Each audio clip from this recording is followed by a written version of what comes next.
So hey guys, welcome back in a new video. तो guys आज के हम इस वीडियो में बात करेंगे अपनी सब्जेक्ट फिजिकल फार्मास्यूटिक्स 1 जो कि आप थर्ड सेम में पढ़ रहे हो, इसके मोस्ट इंपॉर्टेंट क्वेश्चंस के बारे में। ठीक है, तो इसके कुछ मोस्ट इंपॉर्टेंट क्वेश्चन देखने वाले हैं जो आपके एग्जाम के पॉइंट ऑफ व्यू से काफ़ी ज़्यादा हेल्पफुल होने वाले हैं। आप इनको करोगे तो आपको काफ़ी ज़्यादा हेल्प मिलेगी एंड ईजी भी लगेगा आपको पूरा सिलेबस जो है।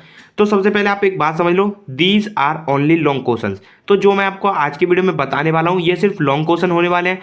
तो जो 2 नंबर के आपके क्वेश्चंस आते हैं वो मैं आपको अलग से वीडियो में कवर करूंगा। ठीक है, तो आप ध्यान रखना यहाँ पर सिर्फ लॉन्ग क्वेश्चन है, इनके ऊपर ही डिपेंड मत रहना, क्योंकि 2 नंबर क्वेश्चन अलग से आएंगे वो मैं आपको अलग से बता दूंगा। तो देखो यहाँ पर पांचों यूनिट दे रखे हैं 1 2 3 4 5। तो पांचों यूनिट में से मैंने मोस्ट इंपोर्टेंट क्वेश्चन लिख लिए हैं एंड आगे वीडियो में यूनिट वाइज मैं इनको बताने वाला हूँ। तो देखो सबसे पहले हम बात करेंगे यूनिट नंबर 1 की।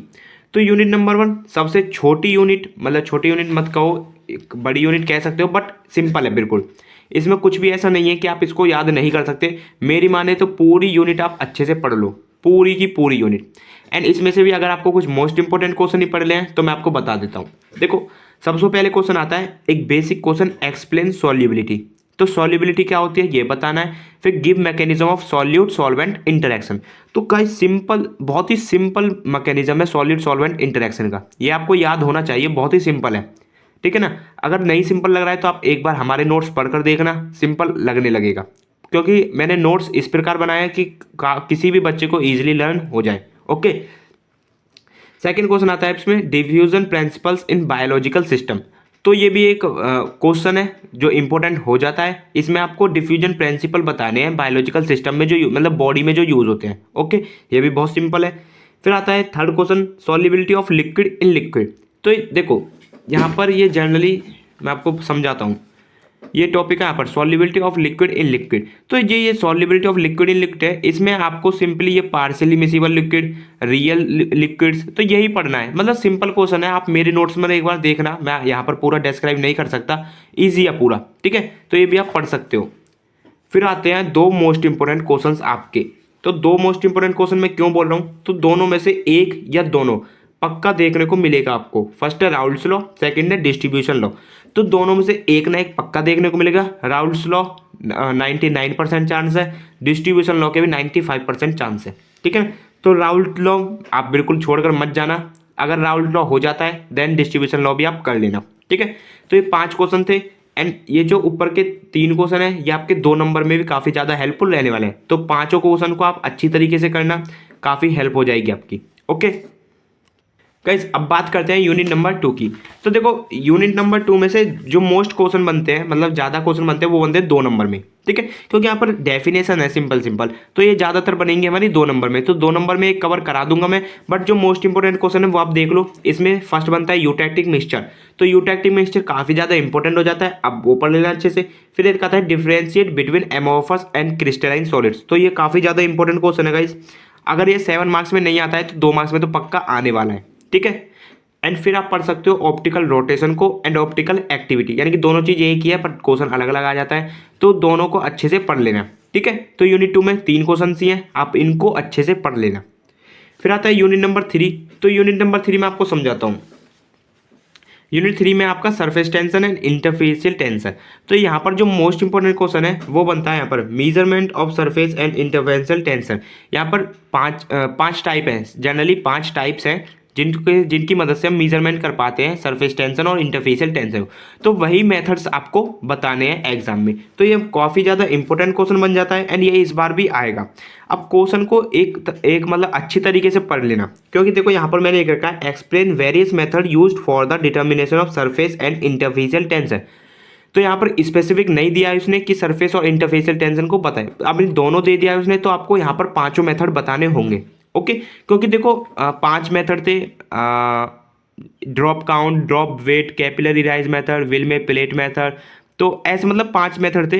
तो जो शुरू के 2 मेथड थे वो सिर्फ सरफेस टेंशन को ही प्रिडिक्ट कर पाते थे एंड जो बाकी के बाद के 3 मेथड थे वो आपके इंटरफेशियल टेंशन को प्रिडिक्ट कर पाते थे। तो मतलब मैं कहने का मतलब क्या है कि अगर उसमें एग्जाम में क्वेश्चन ध्यान से पढ़ना, अगर सरफेस टेंशन का मेजरमेंट का मेथड पूछता है तो आपको सिर्फ सरफेस टेंशन वाले ही मेथड बताने हैं, बाकी इंटरफेशियल टेंशन के बारे में पूछता है तो आपको जो बाद के 3 है वही बताने हैं। अगर दोनों के बारे में पूछना है तो आप पाँचों बता सकते हो इजी, या अगर ज़्यादातर आएगा तो अगर नाम से भी आ सकता है, ठीक है ना। तो आप पाँचों मेथड इजी हैं, कर लेना एक बार। देन सेकंड क्वेश्चन बनता है स्प्रेडिंग कोफिशिएंट, तो पूरा एक इसका डेरिवेशन है स्प्रेडिंग कोफिशिएंट का, आप इसको भी अच्छे से पढ़ लेना, ठीक है। अब बात करते हैं यूनिट नंबर 4, तो यूनिट नंबर 4 में भी पक्का आएगा ये क्वेश्चन, ध्यान रखना। Define complexation and describe various type of complexation, तो कॉम्प्लेक्सेशन क्या होते हैं एंड इसके वेरियस टाइप्स। तो गाइस काफ़ी ज़्यादा लेंथी क्वेश्चन है ये, इसके टाइप बहुत ज़्यादा हैं, तो अगर आप थोड़ा ध्यान से पढ़ोगे तो हो जाएगा, कोई दिक्कत नहीं है, मैंने भी करा था, हो जाएगा। अब बट ये आएगा जरूर, ध्यान रखना आएगा जरूर, okay. Method of analysis of complexation, तो गाइस इसके भी कुछ ना कुछ चांस हैं आने के, बट मोस्ट इंपॉर्टेंट यही रहने वाला है आपका, ये टाइप ऑफ कॉम्प्लेक्सेशन। फिर आता है, आप इसको कर लेना method of analysis of complexation, इसमें जॉब्स मेथड होता है एक, उसको कर लेना, ठीक है। फिर थर्ड क्वेश्चन आता है प्रोटीन बाइंडिंग के टाइप एंड प्रोटीन बाइंडिंग का मैकेनिज्म, तो काफ़ी ज़्यादा इंपॉर्टेंट क्वेश्चन ये भी हो जाता है, इसको भी आप अच्छे से कर लेना। बट मोस्ट इंपॉर्टेंट मैं कहूँगा यही है, आप इसको करो एक बार। फिर आता है आपका यूनिट नंबर 5, तो देखो यूनिट नंबर 5 आप आईपीसी में यानी कि first semester inorganic pharmaceutical chemistry में आप पढ़ चुके हो, तो यहाँ पर आपको सिर्फ एक बार रिवाइज करना है। तो सबसे पहले क्वेश्चन है इसका, demonstrate various application of buffers in pharmaceutical and biological system, काफ़ी ज़्यादा इंपॉर्टेंट क्वेश्चन है, इस बार भी आपको देखने को मिलेगा, ठीक है ना।